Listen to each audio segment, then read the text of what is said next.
Igreja Açores, o programa com a atualidade da Diocese para ouvir ao domingo, ao meio-dia, na sua RTP Antena 1 Açores. Olá, seja bem-vindo a mais uma edição do Igreja Açores. No espaço de entrevista de hoje vamos conversar sobre santos populares com Monsenhor Saldanha. Mas antes disso vamos atualizar as notícias da Diocese de Angra. Fábio Silveira é o último seminarista ordenado integralmente no Seminário Episcopal de Angra. Este momento que aproxima a minha ordenação presbiteral está a ser vivido com a alegria das paróquias que me acolhem durante este ano. Alguns membros desta paróquia onde estou perguntavam se eu estava ansioso. Eu disse que ainda não estava, mas as pessoas começam a perguntar mais e a ansiedade realmente começa a vir. Porquê é que eu digo sempre não estou ansioso? Porque este contexto atual do seminário e a forma como nós nos integramos antes da ordenação nas paróquias embebe-nos um pouco do trabalho e da própria pastoral que já vai ser o futuro. E como eu estou longe da minha casa de residência, não é?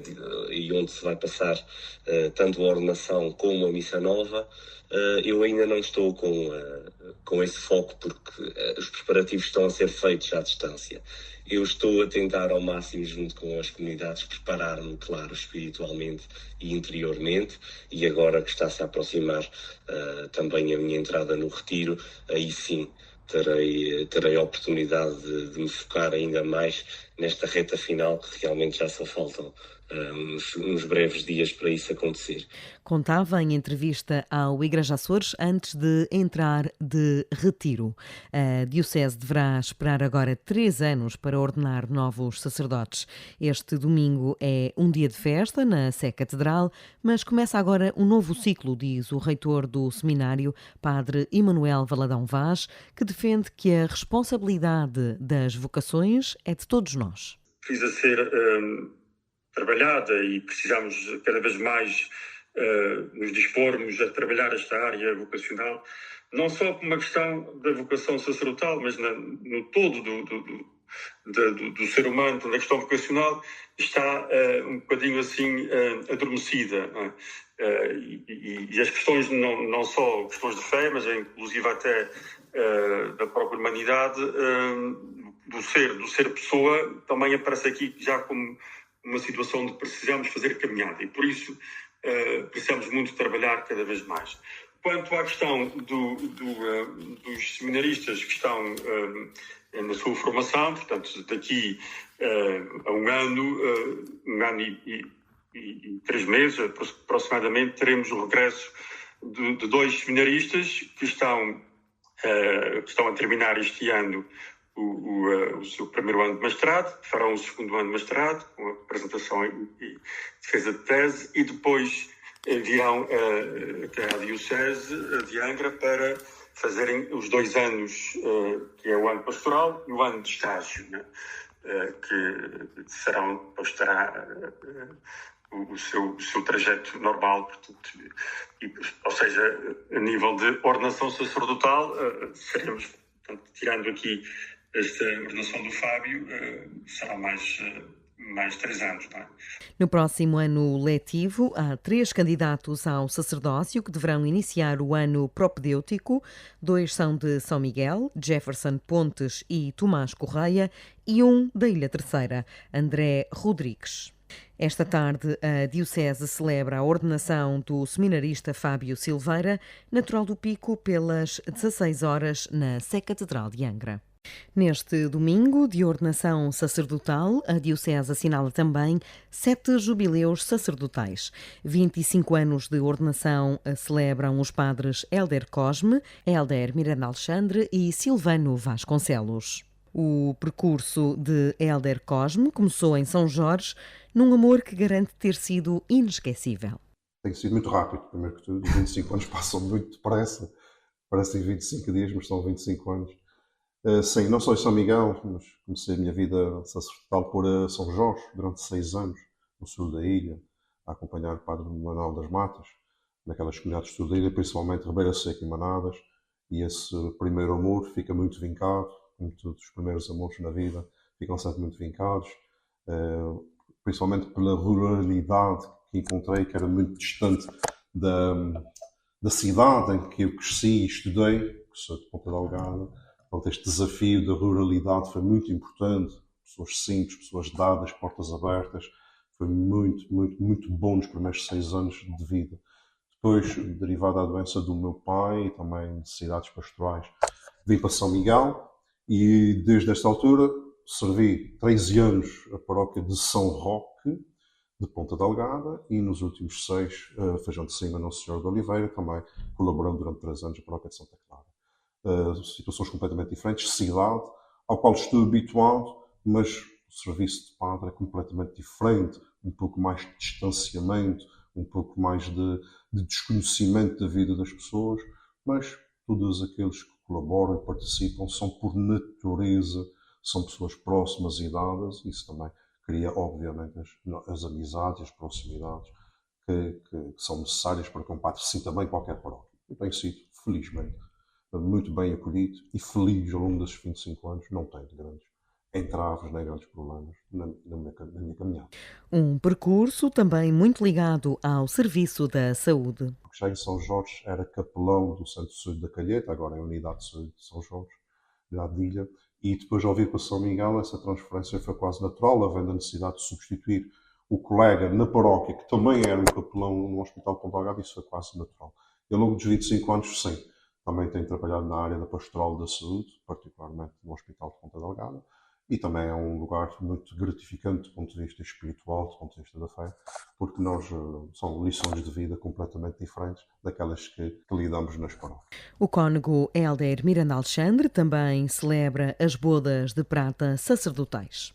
Hoje é um momento de ação de graças. Eu gosto depressa, olhando para trás, estou num instante e é para dar graças a Deus, todos os amigos, todas as comunidades que o servi, de modo especial o seminário, que a maior parte do meu serviço como padre foi o serviço do seminário durante 12 anos. Também servi as comunidades do Faial de Pedro Miguel, Praia Nova, Mexerife e Conceição, e agora finalmente na Sé. Portanto, é para agradecer a Deus estes 25 anos, que não sabemos o futuro, não é? Uhum. E pronto, e com alegria, com entusiasmo, também aqueles que já partiram, que já não estão, amigos e familiares que já não estão, e que recordo com saudade. Eu lembro sempre de uma frase do Monsenhor José de Lima, foi nosso formador e que também já partiu, que dizia que ser padre amanhã vai ser mais difícil do que é hoje. Porque, de facto, a sociedade hoje coloca-nos desafios muito diferentes. As pessoas já não temos as maiorias de antigamente, mas também parece-me que, mais do que nunca, o papel dos leigos da nossa Igreja é absolutamente essencial. Darmos espaço a eles, deixar que eles trabalhem. O padre está ali para orientar, para ajudar e deixar que sejam eles os protagonistas da ação cotidiana numa comunidade, numa paróquia. E depois há outro aspecto que parece-me que é muito importante, que é a amizade e a colaboração entre os colegas padres.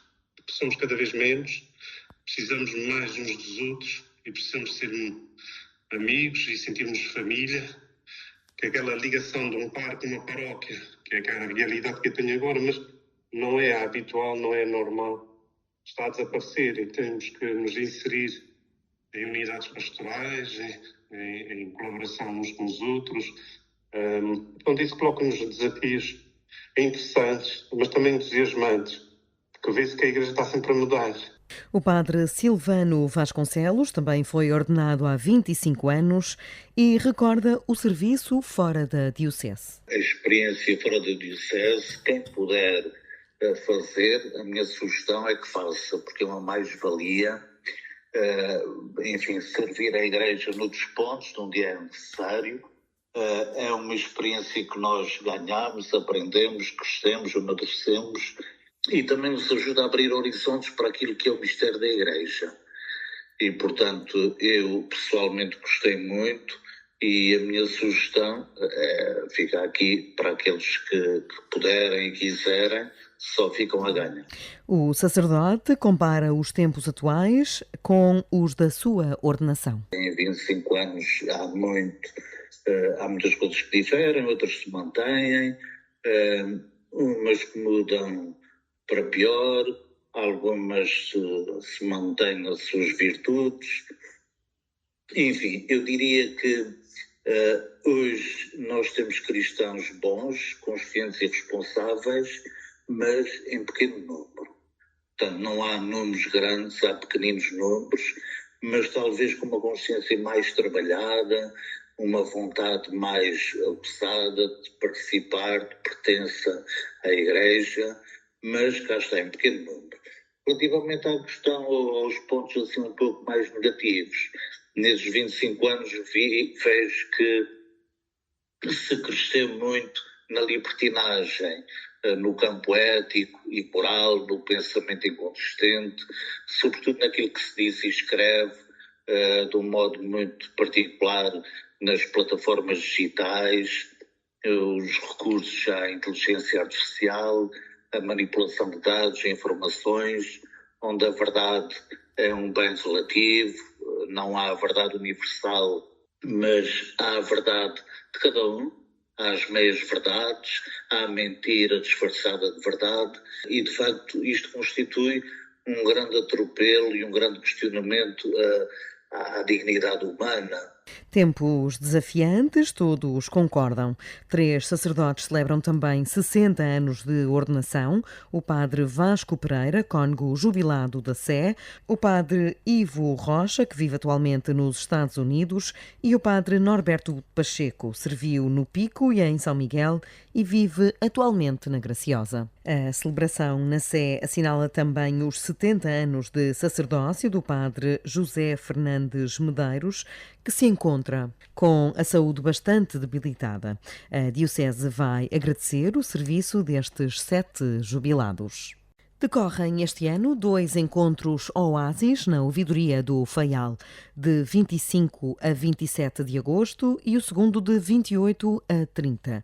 As inscrições estão abertas nas próximas semanas. Vão ter início primeiro 25 a 27 de agosto, dos 12 aos 15 anos. E o segundo encontro, logo de seguida, 28 a 30, dos 16 aos 25 anos. Destinam-se a jovens, qualquer jovem queira participar, com boa vontade, é bem-vindo.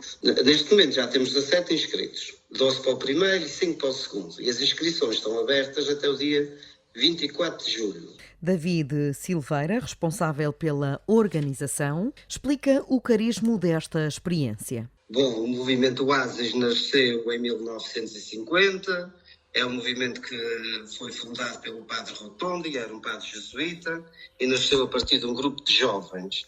Ele depois veio para Portugal logo de seguida, não me lembro agora o nome do padre que o trouxe, e chegou ao Faial aqui há cerca de 50 anos pelas mãos do seu padre Alvernaz. O que é este movimento? É um movimento, uma palavra, o movimento do sim, que é o nosso lema, é uma palavra que transforma a vida. É uma espiritualidade, é um movimento que tem uma espiritualidade baseada no serviço e no chamamento de todos à santidade. É um movimento que não vive para si, nós não temos muitas coisas só nossas, vivemos na paróquia, no meio onde estamos, no meio das pessoas, é um movimento para os outros. Estes retiros para jovens incluem momentos de oração, atividades de grupo, reflexões, momentos musicais e testemunhos. David Silveira salienta o envolvimento de vários voluntários na preparação de cada uma das edições. No Dia de Portugal, celebrado este ano nos Açores, o Presidente da República condecorou a Universidade dos Açores, que assinala 50 anos. O primeiro reitor da instituição foi o professor José Enes, sacerdote e reitor do Seminário Episcopal de Angra, um homem que o professor catedrático Luís Andrade garante ter sido crucial para o pensamento atlântico. A Universidade dos Açores muito deve ao professor José Enes, aliás. Foi o seu fundador, foi o seu primeiro reitor e eu tive o privilégio de trabalhar diretamente com o professor Enes durante muitos anos. Logo em 84, em setembro, quando entrei para a universidade, ele era o diretor do departamento. E, portanto, depois, uns anos mais tarde, fundou o Centro de Estudos de Relações Internacionais e Estratégia, que foi algo também inédito nos Açores e com uma importância enorme, e eu tive a honra também de ser o seu secretário. no centro. E, portanto, convivi de perto, muito de perto, aliás, com o professor Gerenes, como me disse, durante muitos anos.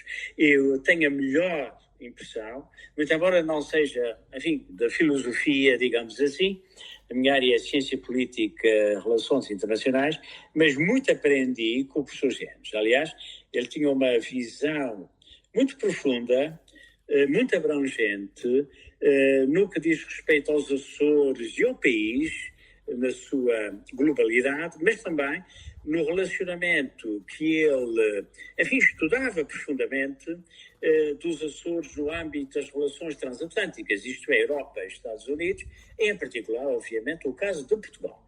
Portanto, foi uma pessoa extraordinária, com um pensamento muito, muito profundo e que se preocupava com os Açores e com o país, claro, mas sobretudo com os Açores e o seu relacionamento internacional. Portanto, foi uma pessoa, de facto, notável em todos os sentidos. O humanismo do padre José Enes foi incutido na dinâmica da universidade e perdura até hoje. Este cunho, que de facto caracterizou o pensamento do professor Enes, foi, obviamente, transmitido, digamos assim, para a universidade.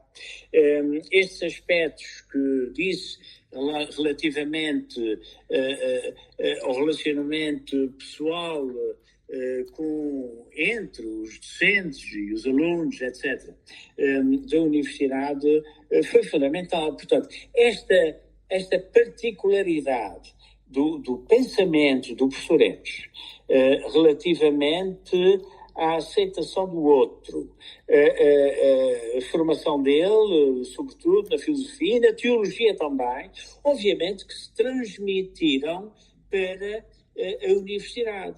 E isto só engrandeceu a universidade. Esses aspectos que ele trouxe e os ensinamentos que ele aprendeu durante a sua vida, desde logo também a Roma, na Universidade Gregoriana, onde ele se doutorou, como professor da Universidade Católica Portuguesa, os contactos que ele teve também em Angola, Luanda, etc. Tudo isto contribuiu significativamente para um humanismo, ou uma doutrina humanista, muito intimamente ligada também à Igreja Católica. Isto tem que ser dito, porque é um facto e um facto muito importante. Portanto, esses ensinamentos que o professor Genes nos transmitiu, a mim e a muitos outros, como é evidente, foram essenciais para, repito, a preservação desse humanismo que deve existir e deve continuar a existir e, se possível, aumentado também. Humanismo, igualdade de oportunidades e pensamento atlântico, características destacadas pelo Presidente da República, António José Seguro, a quando da condecoração da Universidade dos Açores, neste 10 de junho. O Santuário do Senhor Santo Cristo dos Milagres acolheu a bênção de 11 casais na véspera de Santo António. O encontro da passada quinta-feira pretendeu valorizar o matrimónio e preparar os casais para o casamento. Ana Abelha, responsável pela Pastoral Vocacional, promotora da iniciativa, diz ser preciso mostrar que o casamento é muito mais do que um dia especial. Quando nós falamos na bênção, não é? Eu entendo que seja aquele propósito de nos fazer relembrar que Deus faz parte da nossa caminhada. Não momentânea, não é? Não naquele momento em que somente estamos a preparar o nosso matrimónio, o dia do matrimónio, toda a celebração, não é? Toda a festa posterior. Não seja só isso, não é? Mais do que isto, é lembrar que Deus faz esse caminho connosco e que está presente e que neste sentido tudo se torna mais fácil nas várias etapas. Até porque, garante, é no seio da família que nascem as vocações. Porque as vocações, e eu digo isto várias vezes, acho que tenho a certeza, não é? Que nasce é no seio da família, não é? Acho que não há nenhuma vocação, podem dizer se houver alguma, mas não há nenhuma vocação que não nasça no seio da família, não é? Com o apoio, com o cuidado, com a orientação dos seus familiares, independentemente da vocação que seja. O padre Nuno Maiato, da Pastoral Juvenil, explica a importância desta celebração. Vem no seguimento do caminho que estamos a fazer aqui às sextas, Já em fevereiro, próximo do dia de São Valentim, tivemos a bênção dos namorados, e esta, portanto, agora na véspera de Santo António, portanto, nós congregamos e convidamos os noivos da nossa ilha para que pudessem vir receber uma bênção na preparação mais imediata para o matrimónio. E eu hoje vinha a pensar, hoje está um dia lindo aqui em São Miguel, e eu vinha a pensar que estas bênçãos são uma espécie de miradouros no caminho da vida desses casais, porque permite ver o caminho que já foi feito, o caminho que vem à frente, e permite também deixar-se contemplar pela beleza da presença de Jesus neste caminho. Maura Borges foi uma das jovens que recebeu a bênção pelo padre Nuno Maiato. Porque como sendo católica, buscamos a bênção de Deus. E então nada melhor do que no matrimónio também buscar a bênção dele. Porque acho que com ele na nossa vida o matrimónio é diferente, deve ter um outro sentido. Muito mais amor, muito mais união. Não quer dizer que não o tendo, não esteja, mas eu, como sendo cristã, acredito que com ele tudo é possível e que conseguimos ultrapassar todos os obstáculos. Maura vai casar? Sim, em dezembro, se Deus quiser. No final da celebração foram benzidos os tradicionais pães de Santo António e distribuídos pelos participantes na Eucaristia, porque, segundo a tradição, Santo António levava os pães do convento para os pobres e doentes e eles ficavam curados. Uma história de busca e de encontros. É como apresenta o autor, o padre Carlos Simas, o livro Emanuel, que será lançado a 19 de junho. Este livro acaba por ser uma procura de uma caminhada que faz parte da vida de todos e de cada um em particular. São interrogações que todos nós acabamos por, em algum momento da nossa vida, colocarmos em relação a Deus. E como momento de procura tentamos sempre obter respostas. E este livro digamos que é um coração e uma alma a falar, é um coração à procura de uma resposta e uma alma a dar respostas. E portanto é um jovem que procura, assim por dizer, um jovem que procura um Deus que pensa que está ausente da sua realidade e da sua vida, e um Deus que se torna presente, porque Ele é o Emanuel, o Deus conosco. Um livro escrito por partes. Foi escrito em uma parte antes de começar os meus estudos na Católica. Depois de terminar os estudos comecei a ficar um bocadinho sem escrever. E uma vez estava a procurar alguns artigos, algumas coisas no computador, e encontrei este livro por acabar. E fui dando cada vez mais profundidade a ele e fui construindo esta história que é composta por vários encontros e que vão surgindo algumas respostas nos quais nós procuramos. A editora que já tinha publicado o meu livro de poemas, Os Jovens Estrelas, já tinha uma relação com esta editora, que é a Alma Letra, e que, quando enviei o livro, aceitou de bom grado e analisou o livro, todo o texto, e a editora achou muito interessante, porque acabam por ser muito atual no mundo de hoje. Emanuel será apresentado na Igreja Matriz de Nossa Senhora da Estrela, na Ribeira Grande, a 19 de junho, pelas 20h30, e terá animação musical do grupo Laudum Dei. Entre Vistas, com o padre Teodoro Medeiros. Cleópatra é um filme de 1963. Protagonizado por Elizabeth Taylor e Richard Burton, é um dos mais bem conseguidos retratos do mundo clássico de sempre. Os amantes de história têm aqui um prato delicioso, cheio de fatos conhecidos sobre o Império Romano e sobre o Egito. Os cineastas não esqueceram sequer o célebre encontro entre Cleópatra e Marco Antônio nas margens do rio Cídno, atual Turquia. Os romances da protagonista têm grande destaque, mas não há dúvida que o valor maior é a produção. Armaduras, palácios, cortejos triunfantes e todas as coreografias associadas. Os 44 milhões de dólares gastos traduzem-se em riqueza visual no ecrã. Cleópatra é um filme longo, mas são 4 horas de escapismo clássico. Bom visionamento, bom domingo e uma boa semana para todos.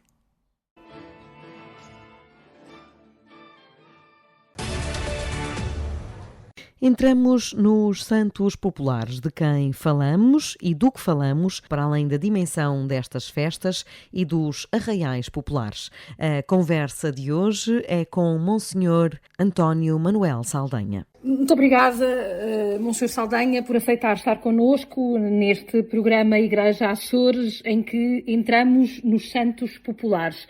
O que é que são os santos populares e porque é que ocupam um lugar tão importante na tradição cristã portuguesa? Boa tarde, obrigado pelo convite. Os santos populares ocupam um lugar muito importante na tradição portuguesa porque vieram a ocupar um lugar que existia na mentalidade pré-cristã nos povos da Península, e não só da Península Ibérica, os povos pagãos, que festejavam essencialmente o solstício, o advento da primavera, do verão, no caso agora do verão, com as colheitas e procuravam auspícios favoráveis, não apenas também para as colheitas, como também para a fertilidade em geral, também para os que pretendiam casar-se e ter filhos. Isso significa que nós podemos interpretar os símbolos tradicionais, por exemplo, como os manjericos, os balões, as marchas, as fogueiras, à luz da festa cristã, justamente com este solstício, com este tempo determinado? Exato, porque a Igreja batizou esses rituais, não os anulou, não os suprimiu, mas deu-lhes um sentido cristão. Por exemplo, ligado às colheitas, à fertilidade dos campos, à alegria, à exuberância humana que se experimenta com a abundância dos frutos da terra. Daí os festejos ser um tempo de grande alegria, de grande convívio, de grande partilha. E então estes santos, o que é que vem em medida que vão dar uma resposta a estes anseios ancestrais tão antigos como é o homem.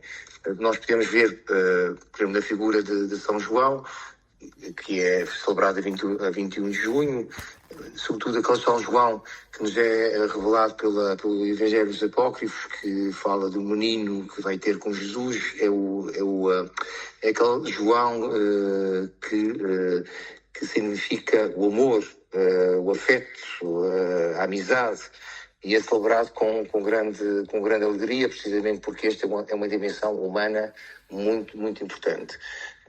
São Pedro, desde sempre, é caracterizado por ser aquele que tem as chaves na mão, as chaves do reino dos céus. Portanto, dava também resposta a um desejo tão antigo como a humanidade, de salvar-se, de estar em comunhão com Deus, ter acesso à vida eterna.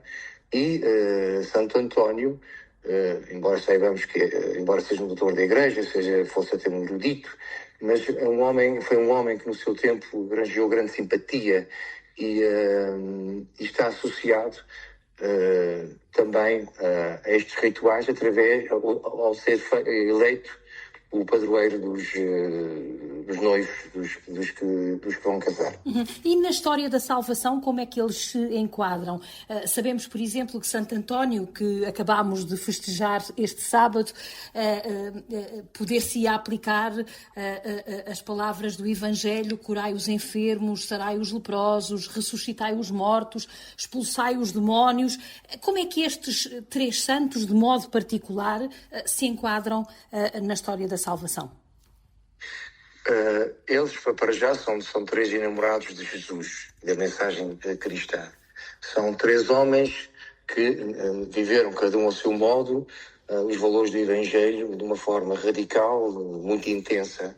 Enquadram-se e são resposta, e são modelo, podem ser modelo para lá dos martelinhos, para lá do fogo, para lá das fogueiras que se acendem, para lá dos petiscos. São sempre expressão muito humana de uma alegria que se quer ter, uma alegria interior. Estes homens, São João, São Pedro e Santo António, são um modelo dos valores, e não apenas os valores, dos frutos que podemos colher, não apenas os frutos da terra, mas os frutos que podemos colher para a vida, vivendo o Evangelho de forma mais séria, mais intensa, mais consciente. Portanto, são três estradas que desembocam depois na mesma meta que é Jesus Cristo. São três propostas diferentes, igualmente profundas, e que as pessoas, ao seu modo, assumiram e acarinharam ao longo dos séculos. E fazem parte da piedade popular na tradição da Igreja? E fazem parte, porque a tradição popular tem um forte sentido humano. É uma expressão de como as pessoas olham Deus e os seus santos e como as trazem para a sua vida. Dão-nos, até podia dizer, sem querer chocar, uma certa utilidade a essas figuras, chamando-as para os seus dramas, para as suas casas, para as suas vidas, para as circunstâncias em que vivem, e procurando nelas, nas figuras, não apenas nestas três figuras de santos que nós invocamos, que nós referimos, chamando-as para aos santos, para não só serem modelos, mas intercessores, auxiliadores, conforto e sobretudo, serem sinais de esperança, que é um dos aspectos mais importantes nos dias que atravessamos, que nos apontam, infelizmente, nos dão alguns sinais sombrios quanto a um futuro próximo. Uhum. Nós sabemos que estes santos, já aqui foi dito, os martelinhos, os convívios gastronómicos, os casamentos de Santo António, os manjericos, enfim, toda a parte mais profana da festa apela para a convivência, para a partilha, para a alegria comunitária. A minha pergunta é como é que a Igreja e como é que nós, cristãos, podemos preservar a dimensão religiosa destas festividades, não as deixando só na rua, no sentido da folia e da alegre partilha. Exato. Eu penso que o modo mais fácil, mais direto, mais natural seria, por exemplo, assinalar estes dias de São Pedro, São João, Santo António e de outros santos populares com a participação na Eucaristia. Tem para cada um deles um texto do Evangelho apropriado, leituras escolhidas e assim, celebrando a memória litúrgica deles, nós reencontramos com a raiz destas festas e com a razão de ser pelo qual nós os veneramos e os temos como referências. Porque, de facto, celebrar Santo António, São João, São Pedro e outros santos sem um encontro na Eucaristia, sem um encontro com a Palavra de Deus, sem um encontro com a Palavra do Evangelho, esvaziamos uma parte importante destas festas que podem correr o risco de serem outras festas quaisquer, como quaisquer outras festas, embora tenham o nome dos santos, mas não os honram verdadeiramente, porque se não aprofundam a sua mensagem, se continuam a ser e como estão a ser cada vez mais personagens que dão nome às festas, mas que são ilustres desconhecidos. Uhum. E qual é a principal mensagem, Monsenhor Saldanha, destes três santos em particular, para a sociedade atual, para um mundo tão polarizado e ao mesmo tempo tão desunido? Acho que pegou na palavra certa. Estes santos convocam, estou a ver Lisboa, o Porto e outros lugares do país, e também aqui nos Açores, convocam as pessoas a ir para a rua, chamam as pessoas a sair de casa, a sair dos seus pequenos mundos e dos seus problemas, grandes ou não tanto. E estas festas podem servir como agregadoras, como um pretexto muito interessante para que, dos mesmos espaços e em clima de alegria, de distensão, as pessoas voltem a encontrar-se quando no dia a dia estão cada vez mais distantes e talvez isoladas, porque estamos numa sociedade, de facto, em que os meios que temos convidam e ajudam, propiciam uma certa solidão que tem sempre resultados menos positivos. Portanto, eu penso que eles podem ser e continuam a ser uma uma abertura, um pretexto para que as pessoas voltem, ao menos em alguns momentos do ano, a encontrar-se e a sair dos seus pequenos mundos e a abrirem-se à comunidade e aos grandes valores da amizade que se expressam depois nestas sardinhadas e nos jantares, que tem um cunho muito festivo, mas muito profundamente humano, muito bonito e que importa preservar. Como modelos de vida cristã, que virtudes é que destacaria de cada um destes três santos que comemoramos agora no dia 13, no sábado, Santo António, no dia 24, São João e depois no dia 29, São Pedro? Santo António, talvez um aspecto menos conhecido dele, mas muito importante, a sede de conhecer Deus. Ele é doutor da Igreja porque aprofundou com poucos a mensagem cristã e a propôs de forma eloquente e superior com os seus escritos e com a sua pregação. Portanto, de Santo António, podemos escolher esta virtude que é o desejo de ser um conhecedor de Deus, o mais profundamente possível. São João, se falamos de São João Evangelista, podemos tirar este desejo de comunicar o que se conhece de Deus. O autor do Evangelho, ele foi aquele que traduziu em letras o que o Espírito lhe inspirou e o que conheceu diretamente de Jesus. Se pensamos em São João Batista, podemos colher esta mensagem importante de diminuir um pouco o nosso ego para que apareça a figura de Cristo. Se pensamos em São Pedro, entre tantas qualidades deste homem, que também que era uma figura muito complexa, em que também aparecem tantos defeitos, tantas contradições, podemos escolher talvez esta mensagem, que o amor que sentimos por Cristo é bem maior que o nosso pecado, que as nossas contradições e que as nossas pequenas traições. Que o amor a Cristo pode sempre triunfar sobre as nossas incoerências e as nossas pequenas fragilidades, como foi o caso de São Pedro. O amor que ele tinha a Cristo era imenso e fez de um homem cobarde, de um homem até talvez temperamental, um instrumento de evangelização, como foi São Pedro. A conversa com Monsenhor Saldanha a colocar um ponto final neste Igreja Açores. Nós estamos de regresso no próximo domingo. Até lá.